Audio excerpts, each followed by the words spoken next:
2. Hey, you were live? Yeah, great. Okay, I'm going to go ahead and record.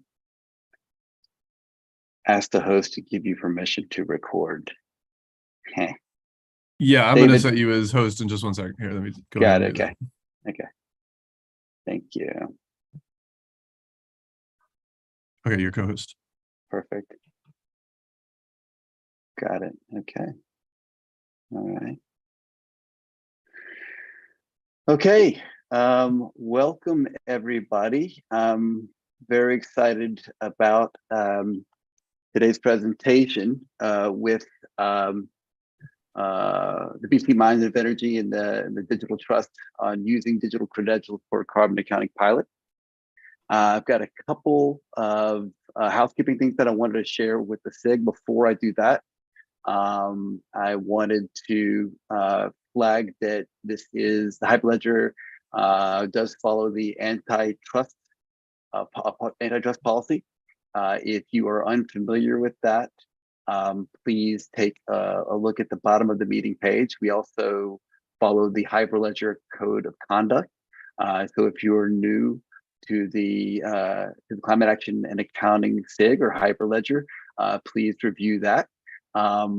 I also wanted to take a brief moment to see if there are any newcomers to the call for the first time. If so, it's kind of tradition for us to invite you to kind of give a quick introduction to yourself so that we know about you, how you found out about the SIG. So just please raise your hand or speak out. Is there anybody new to the SIG? This is your first meeting, anybody? Hi, I'm new. My name is Brandon. I'm a PhD student at Northern Arizona University. I come from the carbon accounting world. I was a corporate greenhouse gas accountant for about 5 years. And Wow. Now I'm researching, and I saw a lot of really interesting stuff through those years, but really just a lot of opportunity to improve the carbon accounting space. So Fantastic. I came back to academia to research really just best practices in carbon accounting and opportunities to accelerate decarbonization with better data systems. Great. Well, you came to the right place. We're very excited to have you. Thank you. Hey, I'm new as well. My name is Suma Balanayar. I'm sorry, my name shows differently because I guess I logged into the wrong Google account. I'm an architect at IBM. I've been working in the blockchain space for a long time. And I occasionally pop into some of these Hyperledger calls. I found this call very interesting. So I just thought I should totally listen in. So that's it. Absolutely. And I'm sorry, what was your name again? Suma. Suma. Suma, welcome, Suma. Glad to have you. Excited to be here. Hi, everybody. This is Tom Basor, another newcomer to the group, coming to you from Florida. I'm an attorney, privacy advocate, recently became very interested in SSI, the identity space. Was happy to meet Kyle and Nancy in Dublin at the Hyperledger and Open Source Summit, and just looking for ways to get involved and acting as a sponge here today, trying to learn as much as I can. So thank you for the welcome. Great. Thank you for joining. Hi, everybody. My name's Heather. I'm also new for the first time today. I am coming to you from a company called Wave Dancer. We have a blockchain-based supply chain management system platform, and we get a lot of conversations going with potential customers about carbon credits and other ESG topics. So I'm looking to just educate myself, and this was recommended to me, and I'm happy to be here. Very welcome, Heather. Hi, also I'm new here. Florin Coptil is my name. Also in the blockchain area since around 4 years. And the carbon issue, it's an interesting research for our side, especially manufacturing area where I'm coming from. So especially from the Robert Bosch from Germany side. I'm testing to see about the project. Welcome, Florin. Happy to have you. Thanks. This is Dave. I don't know if hopefully you guys can hear me. I'm coming from the legacy software space for greenhouse gas emissions and broader ESG and EHS reporting. I've been in kind of blockchain the last 4 or 5 years, trying to identify good opportunities to overlap credentials and the decentralized identity space into ESG and EHS. So happy to be here. Oh, wow. You're welcome. Okay. Hi, everybody. This is Eric. Real quick, coming over from the TOIP space, and so I've been watching the work that Kyle and Nancy have been doing over there. So excited to get a chance to see it. Welcome, Eric. Glad to have somebody from TOIP. Thanks for coming. So is it now my turn? So Pasi Sinerva, I haven't been in this call, I suppose, first time, but we have been cooperating from Finland with Evenum. So Evenum is somehow related to the SSI question, and this carbon accounting, this is now in Europe or in the Nordic countries, Finland, Sweden, Norway, Iceland, and Denmark. We are at the moment discussing how to share it with open PEPPOL documents like catalog or open PEPPOL this billing invoices, or then of course this interest, because this is a little bit more modern than PEPPOL documents, but our code is how to share this information as a structured. So that's why. Yep, welcome, Pasi. Excited to have you. Okay, is that it? I think that is it. Okay, so I will go ahead and move forward. Just a couple quick announcements.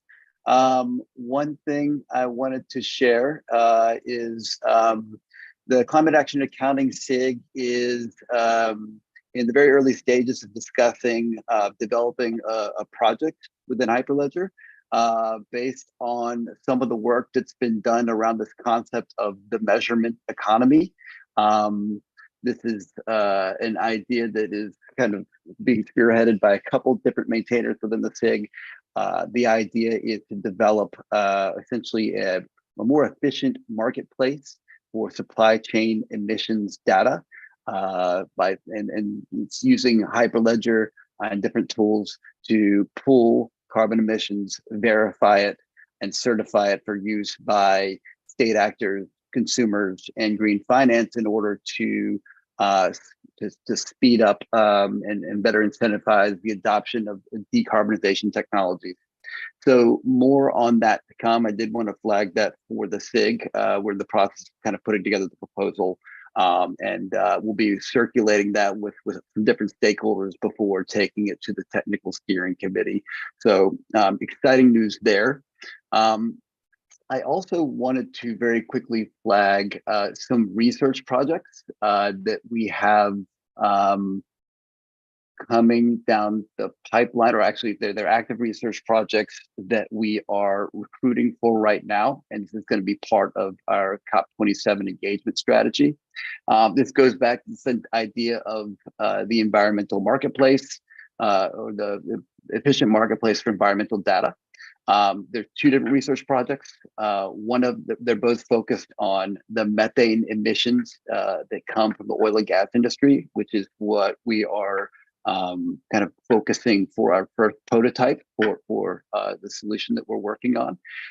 There are two research projects. One of them is just a basic competitive analysis of the different tools that are being used to track emissions through supply chains, and then also for example, the green finance marketplace to track and understand the impacts of their investment. So kind of both sides of the equation.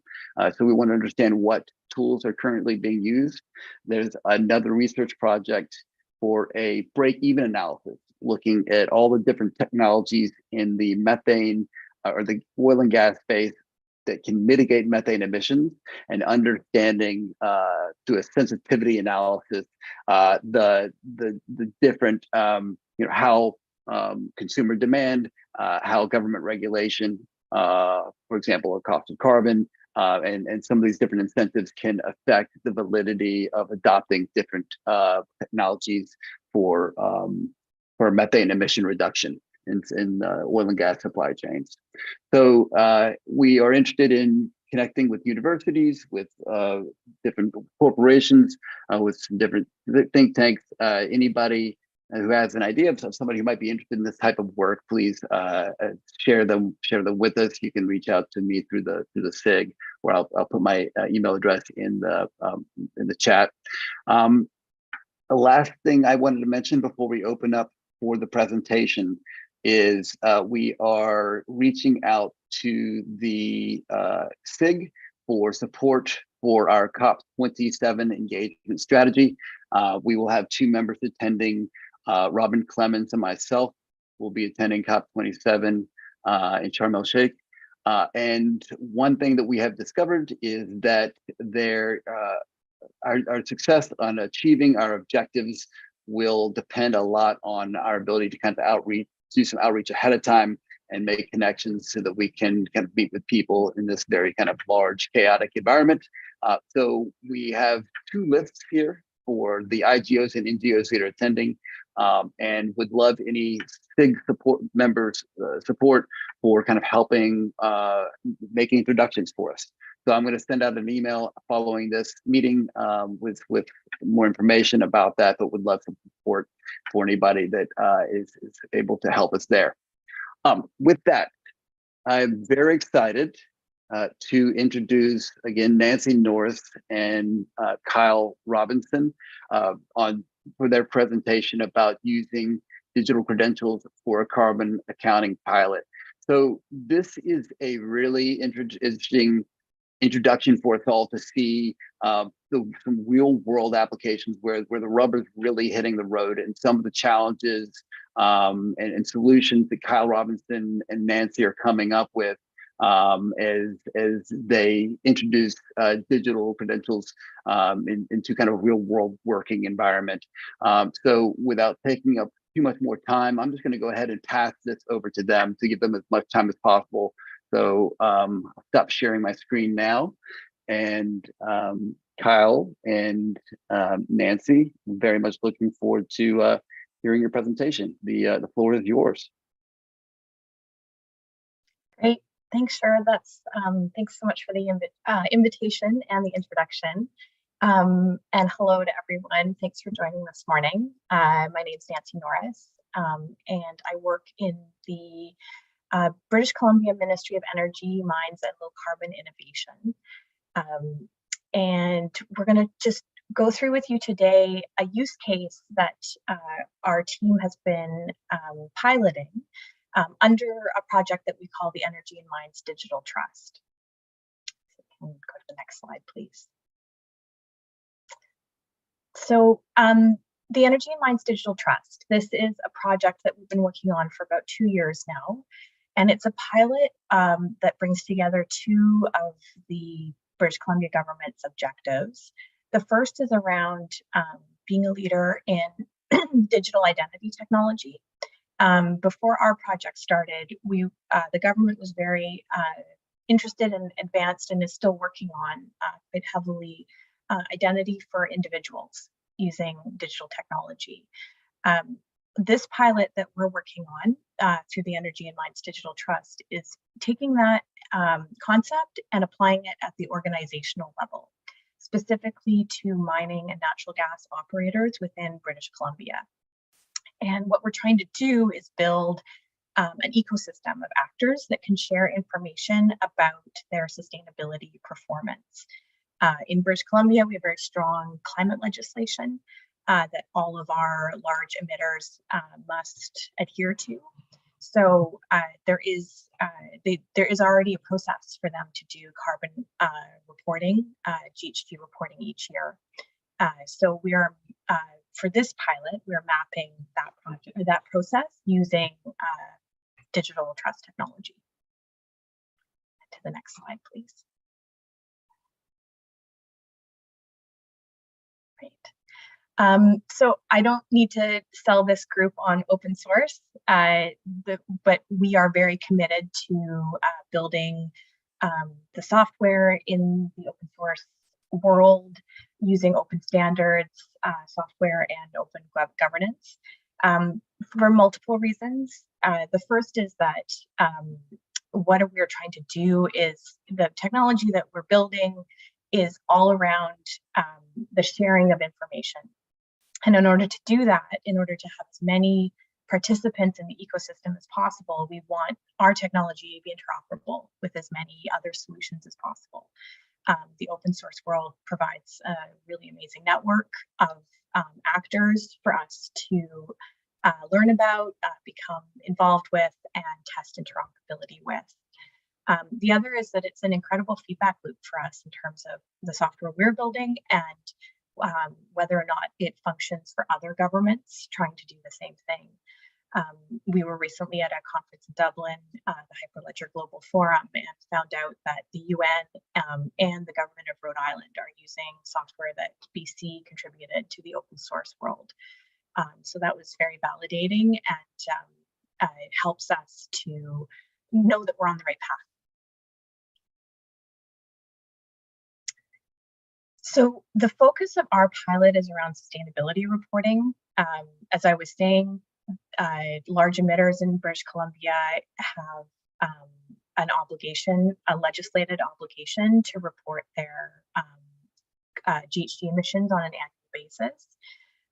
We wanted to focus our pilot on making that process more efficient for operators for many different reasons, but one of which is that we believe that British Columbia operators, because they're held to a higher standard, that they have information that's useful for potential investors, for potential purchasers, for voluntary carbon accounting schemes. And we want to, since they're already collecting that data, we want to give them the opportunity to share it with as many different parties as possible. And using digital trust technology makes that process more efficient. It increases trust and security in the information that's being passed along. And then there's also a function called selective disclosure. We have mapped a process that is it's a regulatory process. So it's a very, it is a very intense, there's a lot of different data that is being collected by these operators. Using digital credentials, they're actually able to select the information that they want to share with particular audiences from that digital credential. So they don't, it makes the process much more efficient for them, and it allows them to share that information with only the information that they want to share with particular audiences. So there's multiple benefits. So in terms of key terms and concepts, digital credentials, I imagine this group is pretty familiar with that concept. That's, you know, in the individual space, it could be a driver's license, a passport. It's creating a digital version of a credential, physical credential in the real world. For us, it's sustainability reports for our pilot. Digital trust, this is enabled by the technology that we're using, being able to track who the issuer of the credential is, who has consumed or the holder of that credential, and then who is interested in that information as the verifier of that credential.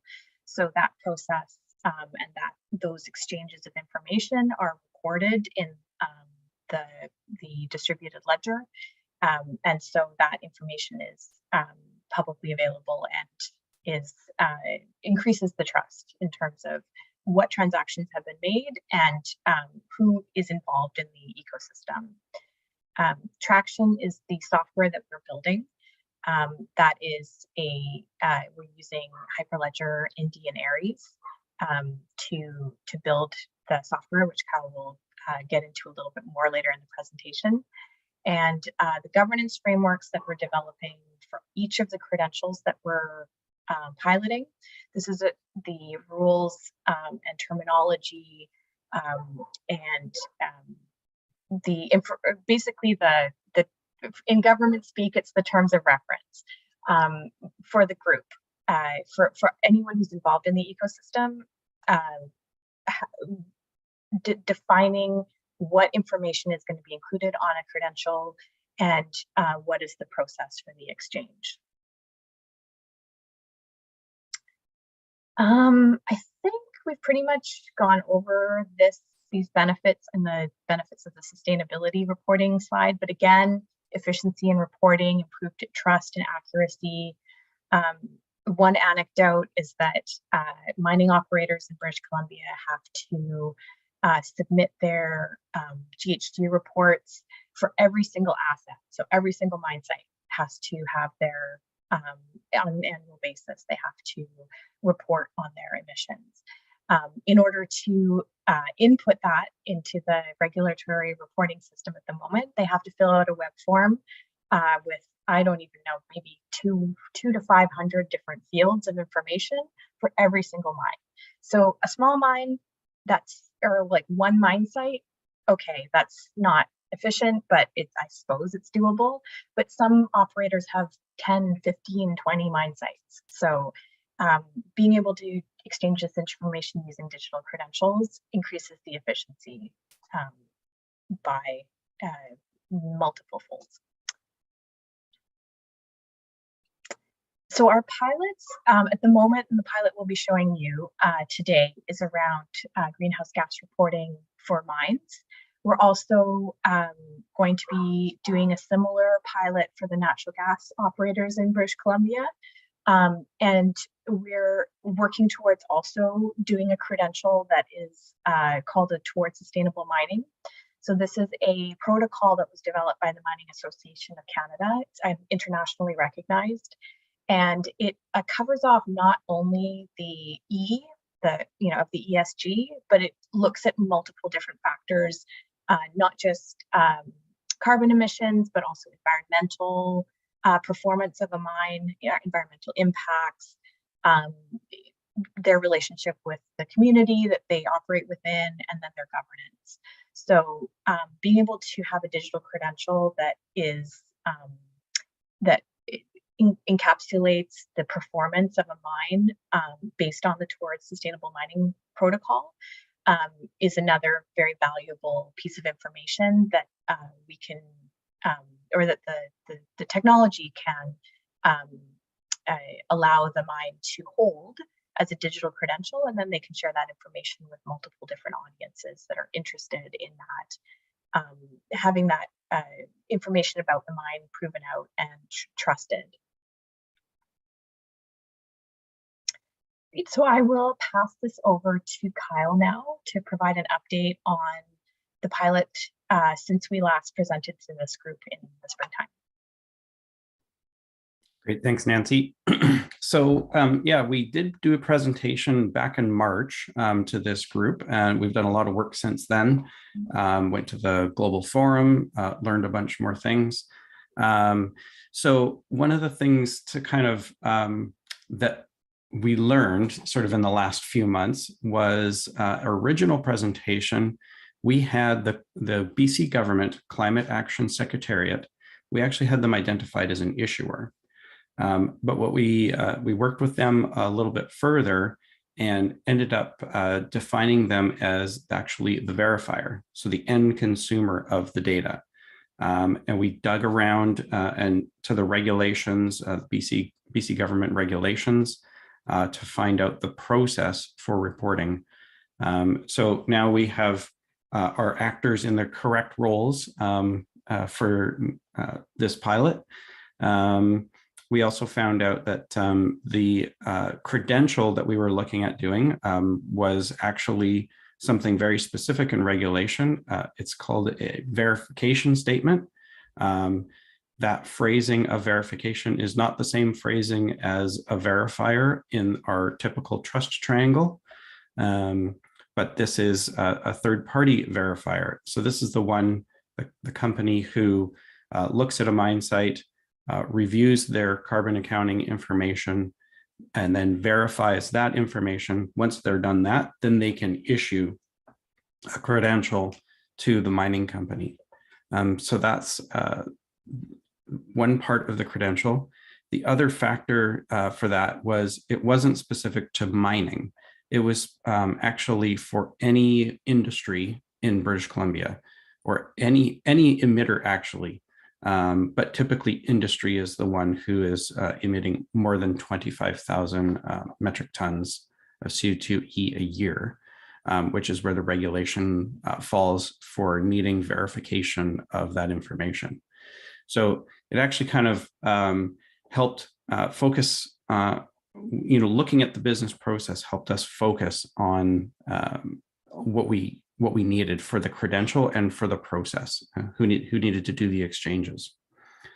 And then the last thing was our readiness on just, getting ready to do that GHG use case. And so we actually, worked with our partner of ours, Northern Block, to actually get something working in a pilot sense.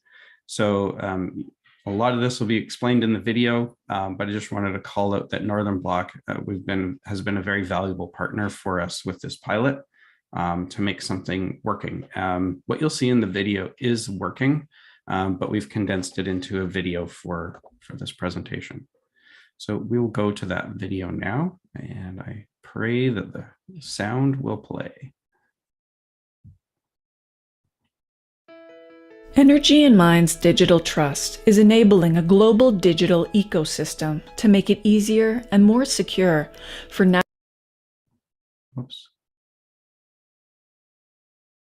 natural resource companies in British Columbia to share sustainability data. This demonstration builds upon existing regulatory emissions reporting processes. Because this is a pilot, it does not satisfy or replace regulatory reporting obligations.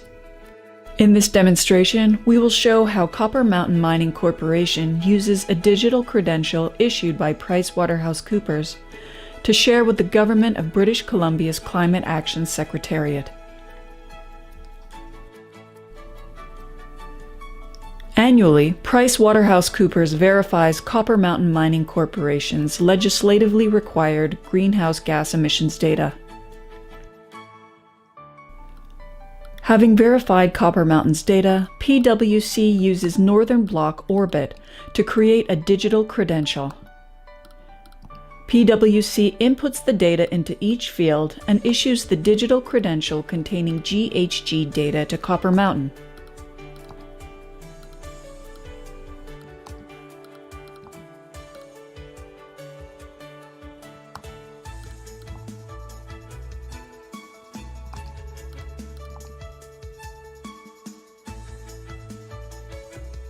Copper Mountain sees a new notification from PwC. Copper Mountain logs into Northern Block Orbit to view the credential. Copper Mountain selects the new credential, inspects the data, and accepts the credential. They now own their verification statement as a digital credential and can use it to fulfill requests for information. Copper Mountain begins by sending a presentation proposal in order to share GHG data with the Government of British Columbia's Climate Action Secretariat, CAS. CAS's Traction wallet auto-accepts the proposal and triggers a request. Copper Mountain then reviews the necessary information, selects the digital credential, and sends to CAS.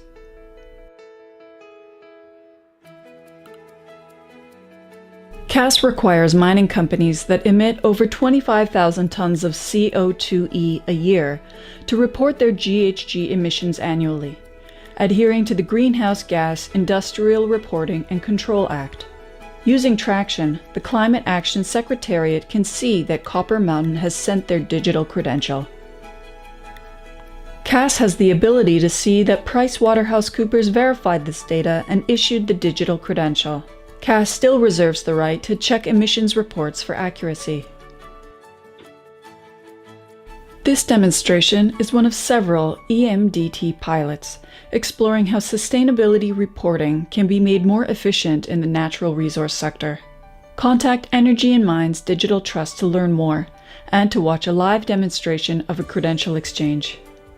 This demonstration uses Traction and Northern Block technology.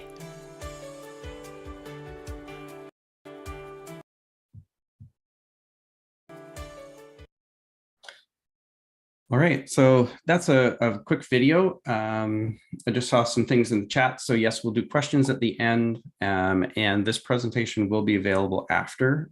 If you check the meeting page, the link to this video that we just saw is also there. On this diagram, this is our basic diagram for our pilot. What we saw in that video is these top 3 boxes. So PricewaterhouseCoopers is our issuer. They're issuing a credential, which is a greenhouse gas emissions report verification credential. They're issuing that credential to one of our pilot partners, Copper Mountain Mining Corporation. They run a large copper mine facility in the interior of British Columbia. And they're presenting that information in the video as a presentation proposal. And so that's our planned process there to the Climate Action Secretariat, where they're going to receive the information, review it, check it over as part of that process. Also on this picture, we're working with another partner, Open Earth. And what they have is they have an open climate portal, which is a voluntary reporting for carbon emissions.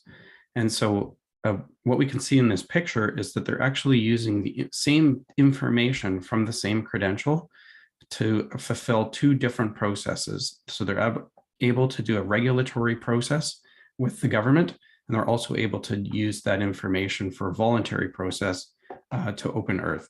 And this is where selective disclosure is really important for our use case, so that Copper Mountain can have, I mean, right now we're piloting with just the 1 credential, but presumably we're going to expand that and have more credentials with more data that needs to be to fulfill the larger reporting process. But what they can do with those credentials is they can use just a subset of data for a voluntary process, whereas they can use all of the data that's required for the regulatory process. So maybe just the total number of emissions for the year goes to Open Earth, and then the breakdown of all the different gases and all the different pieces would go into the Climate Action Secretariat. Okay. On here, the other thing to point out is the technology used. So we actually had, for our pilot, PricewaterhouseCoopers and Copper Mountain both using different wallets in a Northern Block, which is a hosted cloud-based wallet running Hyperledger Aries. Our piece is Traction, which actually runs on top of Akapai, so it's running Aries as well. And so that's an instance that we have running in a test environment on our government servers. Open Earth, they've got their own instance of Akapai. They've been doing a lot of work with Indicio for their implementation. Again, it's Aries, and so the interoperability is very important as well. Even though there's 3 different instances of Aries here, I guess they're all Akapai, and then but interoperable is the goal here. So a little bit more on Traction. One of the pieces that we're working on for our team is it's a controller on top of Akapai. And really what we did is we made it so that it is open source. It's actually running in a GitHub repository on our BC government GitHub repo. There's a link to that we can share later. Again, the interoperability is one of the reasons that we stuck with Aries Hyperledger space. We're using the Akapai multi-tenant capacity to allow this to be a cloud-based multi-tenant solution. And what we're looking at doing, we haven't done quite yet, is to host it for the BC government, so that a lot of public sector entities inside BC government, or maybe outside BC government, but still public sector, could use those tenants or wallets to do issuing, holding, and verifying. That's kind of where we are right now. It's still to be seen where that develops, but that's sort of the goal right now. And in our pilot example, the Climate Action Secretariat is one entity inside BC government. There are many, many other entities, but we're using the Climate Action Secretariat There's a couple others that we're working with as well, early stages. Let's see, we built the traction, this controller piece, as an API first architecture. The reason that we did that was because a lot of these entities in government or even in the private sector have existing systems that they want to integrate with. So they've got their own system, they've spent millions of dollars building it. They don't want to have to rebuild something or take on something new. So we built it API first so they could do some integration into their own system to allow them to do, again, issuing, holding, verifying in the Indie world, Aries world. There's connections as well, even basic messaging. There's a lot of different mechanisms that they can use to do transactions with other businesses, other governments, or even citizens. Yeah, so that's probably good on that slide. So the other thing that we've been working with is the Trust over IP Foundation. And for those familiar, I know Eric, you're very familiar with this. The Trust over IP has a two-sided stack. On the left-hand side is the technology stack. On the right-hand side is the governance stack. And we've been spending a lot of time working on our governance stack with the goal for this pilot to actually become a production system. Everybody needs to have some governance documentation, which Nancy explained was the kind of the policies, the procedures, and the standards, the terms of reference for how the actual system works and all of the different components. Each of the components in the system from a technology stack side need a matching governance framework for it so that can be parsed apart. Different pieces can be used for different use cases and different entities, and different use cases can be done with the same, let's say, underlying infrastructure. So we've been spending lots of time on the governance framework, the actual structure of it, where it's hosted, how it's viewed, how it's linked into maybe some of the credentials. We're still working on that. But I'll just shout out now to the Trust over IP Foundation. There are some good governance working groups. There's an ecosystem working group, and there's also a governance stack working group, Trust over IP, that we're part of. And if you're interested in that, that's a great place to learn more about that. I'll pass it back to Nancy to talk about what's coming up next. Great. Yeah, so we have funding for this project at the moment up until the end of this fiscal. And so we're constantly thinking about what our next steps are going to be, trying to get the word out, build the ecosystem more. One of our next big speaking opportunity is COP27. Myself and a colleague will be attending COP27 in person to speak about this project, and also some collaboration that we're doing with a city in Korea around the same topic of carbon accounting and the use of digital credentials. We're also progressing with those additional pilots that I was talking about on a previous slide. So the natural gas GHG reporting a pilot, the Towards Sustainable Mining pilot. We also have a similar pilot that we'll be working on the natural gas side that's around a certification for responsibly produced natural gas. And that certification gets a bit more into the S and the G of a natural gas operator's performance. So that rounds out that picture as well. The development team is constantly refining traction, so that work is ongoing, and then expanding the digital trust ecosystem, because I think the picture that Kyle showed on a few slides ago, the credential that we've designed for the mining GHG reporting use case, that credential can go to the regulator, can also go to a voluntary carbon accounting platform, open climate, but there's multiple other audiences and consumers of that data. So building out within the use cases that we're working on, building out the number of folks who want to hold that data. So expanding the group of mining operators, natural gas operators who want to be involved, and then also the group who want to consume the data as well. So not just the entities that are listed on the slides today, but constantly looking for others and getting them set up with their own digital wallets and you know, building from there. Because really the point of this project is not for the BC government to own the ecosystem. We are one participant within it. In fact, in some of the use cases that we're developing, we're not even a participant in the use case.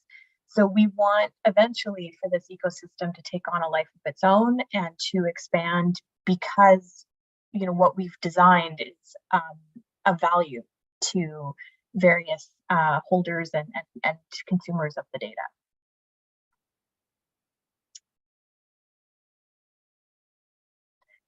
Great, yeah, so of course, if you're interested in more information, please reach out.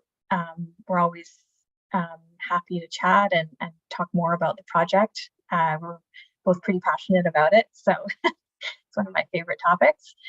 And also, if folks have questions, I think there's some time now in the schedule to ask questions, and we'll answer as best we can.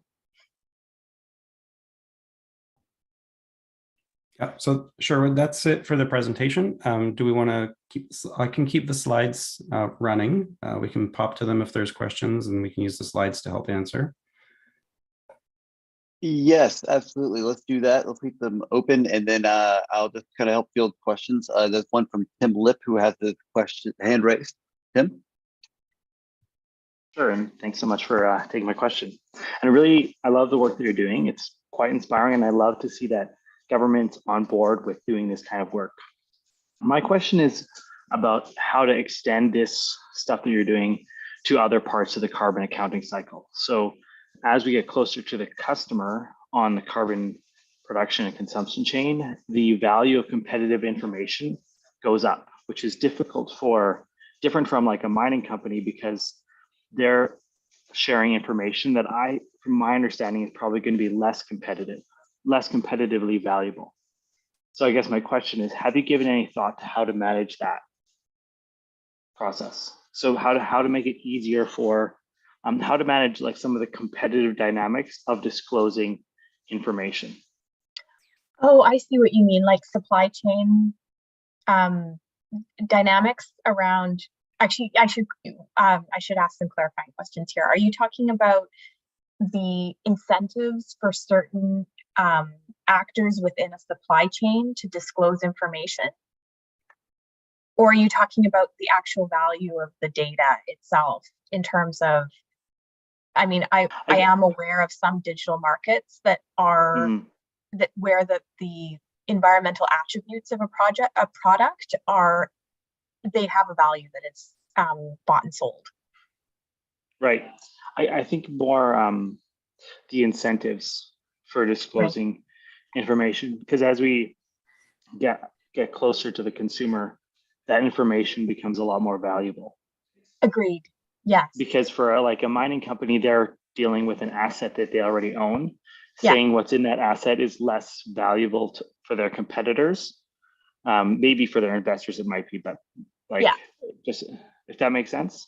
Yeah, no, it does. And so you kind of hit on something that we have kind of stayed away from supply chain type, you know, focusing on the product level, because because of what you're alluding to, I think, which is that there's sort of disincentives for certain actors within supply chains to disclose information, and that I'm not like, something that we've learned from this project is that the technology doesn't necessarily solve all existing problems. So we have on purpose stayed at the organizational level and focus more on sort of organizational identity. If you know, in a sense, like the GHG profile of a mine site on an annual basis, as opposed to the GHG profile of a product that's, you know, a unit of ore that's being mined from that mine and being passed along the supply chain. That's a bit of a tougher nut to crack. So in order to get this pilot going and to have something that's tangible, we focus more at the organizational level. Yeah, and that makes a lot of sense. I think it's also as you are able to move the government from the equation and create an ecosystem that kind of runs itself, I wonder what other stakeholders are going to come in to help totally manage that incentive alignment. But I'll let other people answer questions. Thank you. Yeah, I don't think I answered your question, but I acknowledge that it's an issue that we haven't tackled on purpose. Yeah, cool, thank you.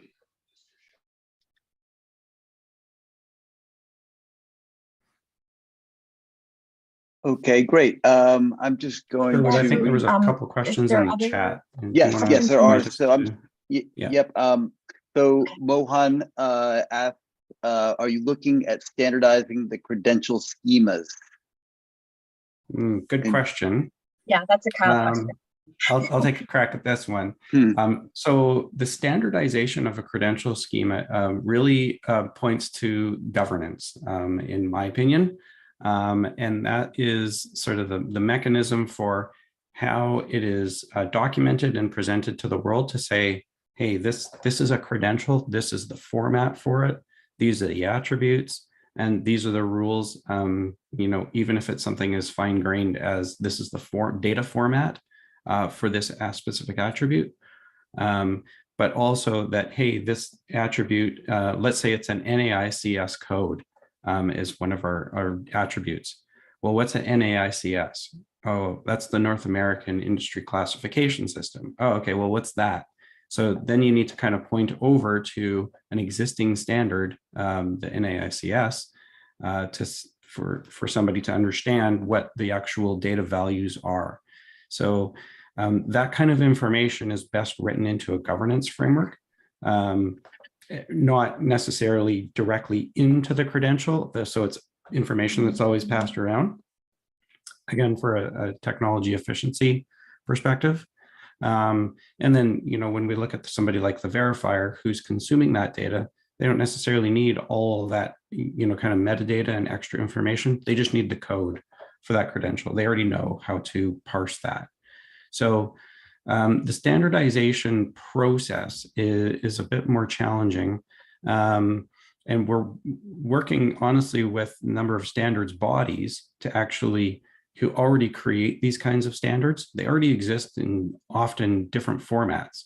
What we need to do is work with them to say, hey, this is the digital version of that, and have them sort of create a document or publish that kind of a standard. There are other mechanisms for, you know, actually having something searchable. You know, we're using Hyperledger Indy as our base ledger. So, you know, looking at something like a browser to look on that ledger to see, oh, is there something named an emissions report or something like that, right? Is there a way to search for that? And then maybe it could point back to some standards body's website, which actually has all the governance information on it. So we're looking at that, but the actual government of BC, we are in control of some standards, but not all, right? So the actual credential that we're looking at here is something that is, for the most part, written into legislation, but it's not written into legislation as a verifiable credential with very specific pieces, right? We can point to the regulation to say these are all the things that need to be in that report, but we can't put that obviously directly into regulation. That needs to be something presented on a website. So I hope that answers your question. So we are, but it's a challenge. and it's really a governance space thing. Elizabeth, I see that you have a question. I don't fully understand it. If you can reframe it and post it in the comment section, I'll try to get to it. I have a quick question. I'm curious about the Open Earth Foundation, the dashboard that you mentioned, that they are using the data provided for voluntary and regulatory markets. What exactly? How does that work? What solution are they providing? How are they using that data, and how's it being used? Okay, so the first thing to recognize is that the ecosystem that we're working through, let me go back to this picture. The ecosystem that we're working through is an open one, right? It's not a closed sort of, a blockchain, sorry, that's the wrong term to use, but it's not a closed ecosystem where we hold the keys and we let people in. This is an open environment. This is an open exchange. And so the way to look at it is it's all peer-to-peer transactions that are riding and rooted on a distributed ledger. So PricewaterhouseCoopers, when they're issuing their credential and it goes to Copper Mountain, that is it. That is a peer-to-peer transaction. They are sending them a credential and that's it. Now Copper Mountain has a thing. They have a credential that they can use and they can do whatever they want with it. And PwC won't even find out about it. It's not like chained or linked to anything sort of further. There is proof in that credential that it was issued by PricewaterhouseCoopers, but PricewaterhouseCoopers doesn't like get a report. And it's not sort of, something written to the chain that everybody can read. So Copper Mountain now has this credential or set of credentials. And when they do their peer-to-peer transactions, they're doing one peer-to-peer transaction with the government to present some subset of their information that they hold in their wallet. They're doing a different peer-to-peer transaction completely with Open Earth. Again, nobody else in the ecosystem knows about that peer-to-peer transaction. Copper Mountain is just sending a subset of information to Open Earth. And let's say it's their 2021 carbon emissions data. They're sending that subset to Open Earth, and the Open Climate Portal, which is the tool that Open Earth uses, is going to present that information in a website. They have a demo instance right now where you can kind of play around and look at some of the information there. But what you would be able to see is Copper Mountain's report, a voluntary report for their carbon emissions. And you can see in that web interface, the actual verifiable check, like it's the presentation request information to say who issued this, who verified that this information was valid or correct. So that's, sort of a very basic way. It's again, as Nancy mentioned, an organizational identity type of information to say, this is something about Copper Mountain and their carbon emissions. It doesn't talk about the copper exactly, but it talks about the organization and the carbon emissions, right? To actually start linking, the actual carbon for a single load or ton of copper, that's a little bit more challenging, because then it, you start getting to the supply chain realm of things, right? Right. Yep. So, yeah. Does that help? Very helpful. Yes, it does. Thank you very much. Moving down as quickly as possible. You might have just answered this. Can you help explain who will be the owner of the data in the system considering third parties through API? I think you just kind of spoke to that. Okay. I was wondering how you source and account for the climate data coming into the system. What standards and checks do you use to ensure the data is accurate? Okay. So PricewaterhouseCoopers, they're already doing this process. They're doing verification. They follow a lot of standards. I don't have them all on the top of my head to validate that the data is accurate. But they are the issuer. They're the ones sort of, in a sense, on the hook to say that the data is accurate. And once it's that data is written into that credential, it cannot be changed. It cannot be tampered with. If it were tampered with, it would break any cryptographic checks. So right. The following question about timing: how often does PwC issue credentials, as structured data should be in real time, not past year? So how often is this information flowing? Yeah, right now it's an annual process. Okay. Yeah.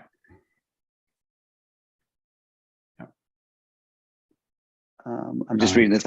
Can anyone ask credentials like as part of order or public tender? We require footprint under a threshold, or footprint gives extra point in tender process. I'm sorry, do you understand that question? Yeah, that's a good question. So in our demonstration, Copper Mountain was the one initiating the transaction to present the data to both, to both the Climate Action Secretariat, because they have a responsibility to report yearly. So Copper Mountain's the one in our use case to initiate that transaction. You could have others in the ecosystem who are actually doing a presentation request. That's the exchange in Aries to say, hey, I want to go and connect with this entity and ask them for a subset of information. So you could have an investor, let's say, in this space as well, to ask Copper Mountain at whatever frequency to say, hey, can you send me your total for 2020 or 2019 or whatever it is? Yeah, and so that mechanism for that peer-to-peer exchange works both ways. It can be initiated by the receiver or by the presenter. Hope that answers your question. Yeah. Another question: have you thought about integrating existing ESG frameworks like GRI, CDP, TCFD into a schema? Nancy, do you want to take that? Sure. Yes, we've definitely thought about it. I think the sky's the limit with these credentials. It's really a matter of the reason we focused on the one we focused on is because we wanted to map to an existing process. Going forward, if there's demand from anyone in the ecosystem to want to do a GRI credential or TCFD, really any other ESG framework, it is totally possible to do it.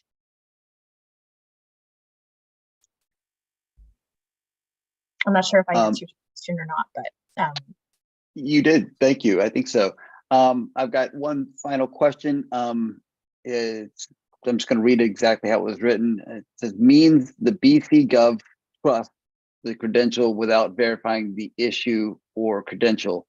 If the BC Gov checks the issuer, how are you sure that PwC has signed the credential and not somebody else? Right. So that is the nature of the technology that we're using with these verifiable credentials.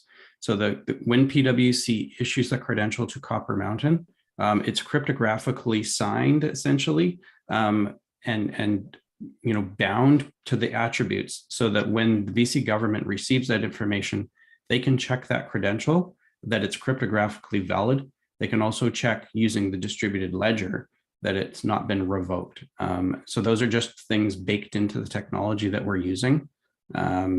There's lots of information on how that goes, and it gets very technical very quick. But that's what we're relying on, is that cryptographic checks. Fantastic. So Kyle, sorry, just a quick follow-up question to that. It's Dave Bixby here. You're the usual thorn in your side. So the credential has been signed by somebody. How do you know that somebody is PwC? Do you have a process to register the PwC did?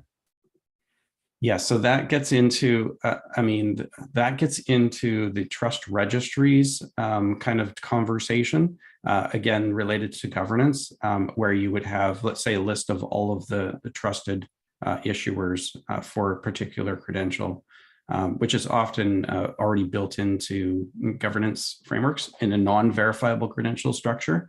There's a list of, assessors. Or in our case, for the BC government, in regulation, it says that the issuing company for a verification statement needs to have a certain accreditation. And I can't remember what it is for this space. I really need to write it down and put it on a Post-it note on my screen, because that question comes up. But yes, that's sort of an existing list to say, here are all the, trusted issuers of verification statements for mines. And there's a different set for natural gas sector and so on. But yes, thanks. at the end of the day, it's a DID match between the wallet and a trust registry that you would have. All right, thank you. Yeah. Yeah, Short bit. question to that. That means you are using now a decentralized system like an Hyperledger Indy, and after that you are using a trust register with a centralized system. The trust registry doesn't necessarily need to be centralized.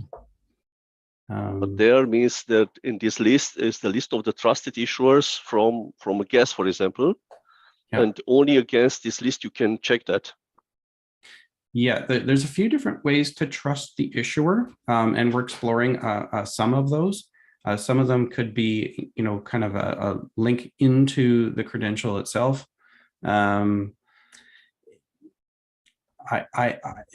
trust registry space and the machine readable governance is sort of that other aspect, is still a space that is really expanding for right now.